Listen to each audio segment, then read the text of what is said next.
I love a good vampire flick, especially one as well written, well acted, well shot, and well scored as this one. Not to mention, this is the second good vampire film we've gotten in the past calendar year, including Nosferatu, and from two brilliant directors, no less. I've always enjoyed Coogler's work, but I think he sold himself kind of short. With the success of this film, I hope he opens himself up to crafting more original and unique stories like this one. Like and subscribe and hit that notification bell. If you're new, check out the rest of the channel and let me know what you think. Let's dive into Sinners.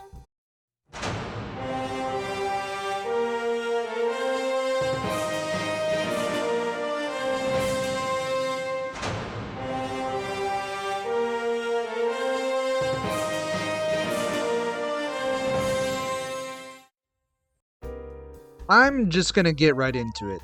There isn't much that I did not enjoy about Sinners. I loved pretty much every second of it.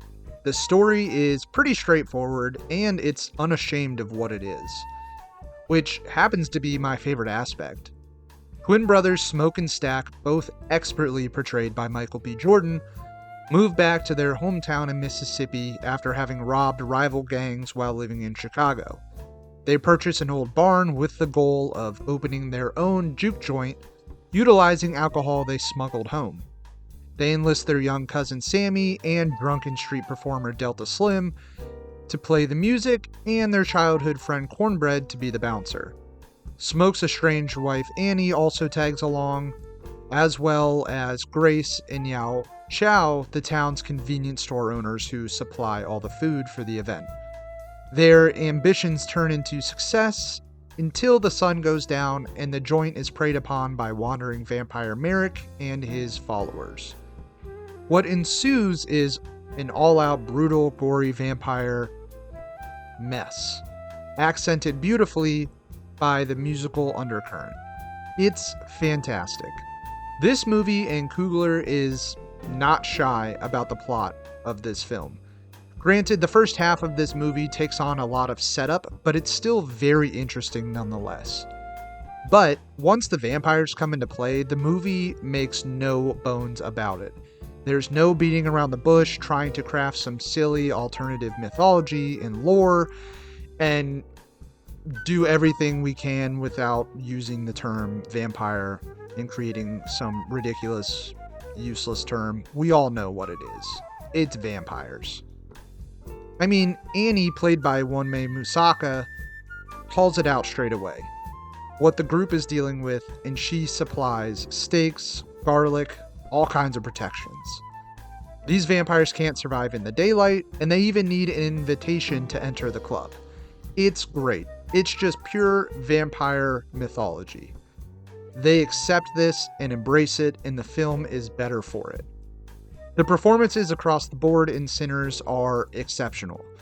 Delroy Lindo, Wonmei Musaka, Jack O'Connell, Haley Steinfeld, Jamie Lawson, and even newcomer Miles Keaton are all equally incredible. But I want to really highlight Michael B. Jordan. I've always thought Michael B. was a fine actor. He's good in just about everything he does. That being said, he's always been one of those actors for me who's just always sort of going through the motions. Not so much phoning it in, but very much just doing the job he's asked to do. I've never really felt as though he's taken on a role and elevated it past what was written on the script. I thought he was great in Black Panther, but even then, there were a few scenes and pieces of dialogue when it kind of just felt like he was just saying the lines and checking out. Sinners is very different. This is a Michael B. I can honestly say I've never seen before. I would go so far as to say this is the performances of his life. He is absolutely amazing as Smoke and his brother Stack. He's present, he's compelling, and he makes very deliberate acting choices. These two brothers are vastly different in their characterization. Smoke is the idea man. He's no nonsense, pure business. And Stack is the laid back, think on the fly charmer. Jordan sinks into both of these separate roles with such ease. He disappears into both of these characters.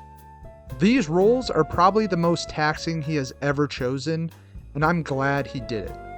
I wouldn't say that my opinion on him has totally flipped, but I was incredibly impressed with the results. He has immense talent, that cannot be denied, and I would love for him to take on more complex roles like these ones. Ludwig Göransson crafts a score and a collection of music that just accents every scene in this film. This movie utilizes music so well. I would actually compare it a lot to Damien Chazelle's Babylon and what Justin Hurwitz did with his work on that film. Göransson uses music not just to complement the narrative, but to also tell its own competing story. The cinematography is also a prominent feature of this movie. The framing, the use of natural lighting, the gorgeous tracking shots, coupled with the beautiful set and production designs, make this one of, if not the most visually enticing movies that Coogler has ever made. Speaking of Coogler, he has sort of fallen into the same category as Michael B. for me.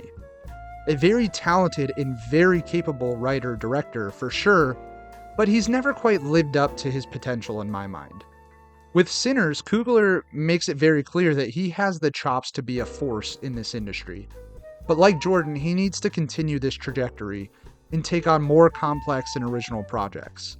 If he does, there's no telling how high his career could elevate. If he just steps away from these franchises, and as much as I love Marvel, but if he steps away from Marvel, I think his career could really just take off. I really only have one negative to speak of with this movie. There is a scene about halfway through where Coogler takes a moment, well, a few minutes actually, to celebrate music, mainly black music and the influence of black culture on so many musical genres that we're all familiar with today.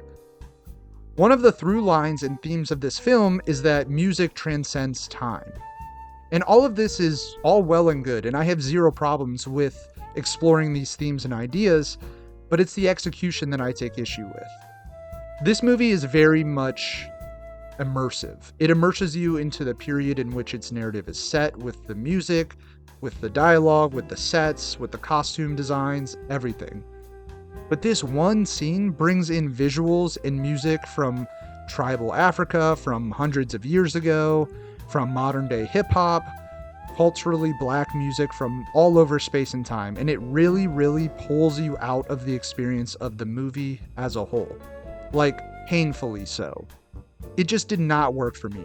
It feels so out of place, and I think it would have worked better as sort of like a mid-credits overlay. Sinners is an extremely enjoyable and unique foray into the vampire genre. Coogler delivers on what may be the defining movie of his career. Michael B. gives a career-best performance. Along with the enchanting soundtrack and the captivating visuals, this might be Coogler's masterpiece. And at this point, I know it's early, but Sinners may be the best film of the year.